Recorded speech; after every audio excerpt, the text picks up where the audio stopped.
I just finished installing the Q2 Scala to my Bell helmet, and I would have to say probably could not really be simpler. All I basically did was just glance at the instructions, and it was pretty much super easy. I just, to fit some of the wires in and hide them, I just kind of pried the foam away from the edge of the shell of the helmet, and all the wires slid in real nicely. But to show you what it looks like here,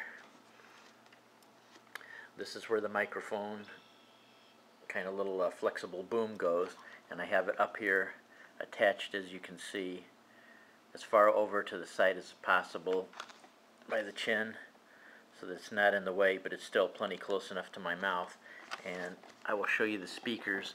That is the one speaker right there for the left ear, but the right ear speaker, instead of mounting it, I mounted it, as you can see right there, by the Velcro. Now the reason the right ear speaker is mounted there is if I'm talking to Tom on the ride when we go this summer, we're going to be riding together and using these. This way the speaker will be as close to the microphone as possible, and that way I won't have to do, hopefully, extra editing to get the audios to work together, because they'll already obviously be on the same camera. And there's no problem with the camera fitting. As you can see, I stacked the Velcro, and the stack goes above to give plenty of clearance.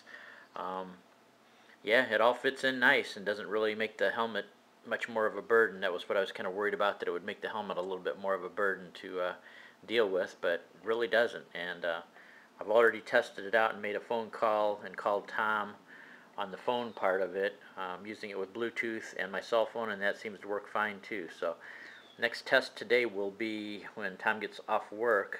I'm going to be hopefully on my motorcycle and calling him and see what it's like, maybe at city speeds, maybe 35, 45 miles per hour. But anyway, just kind of wanted to show you guys what it looks like. And here's from the front. You can see the microphone is barely even visible. Probably most people won't even notice it's there. And then looking down, there you can see the Velcro again, and you can see the speaker. But yeah, all fits in very nicely, no problem whatsoever. Buttons are real easy to use. There's just two main buttons here, really. This is the control button, which you use most of the time for most of the functions, and then the up and down volume controls are here, and then you get the other big button here, so it's pretty easy to use even with gloves on. Basically, the only ones I'll be using when I'm riding is going to be this control button and then the up and down volumes, and I'll probably won't even use them, but just once to adjust it. So this is basically just turning it on, turning it off, answering phone calls, and hanging up on the phone calls. And this one, I forgot what it is, but anyway, anybody that's got a Scala can read what the other button is. I don't remember right now.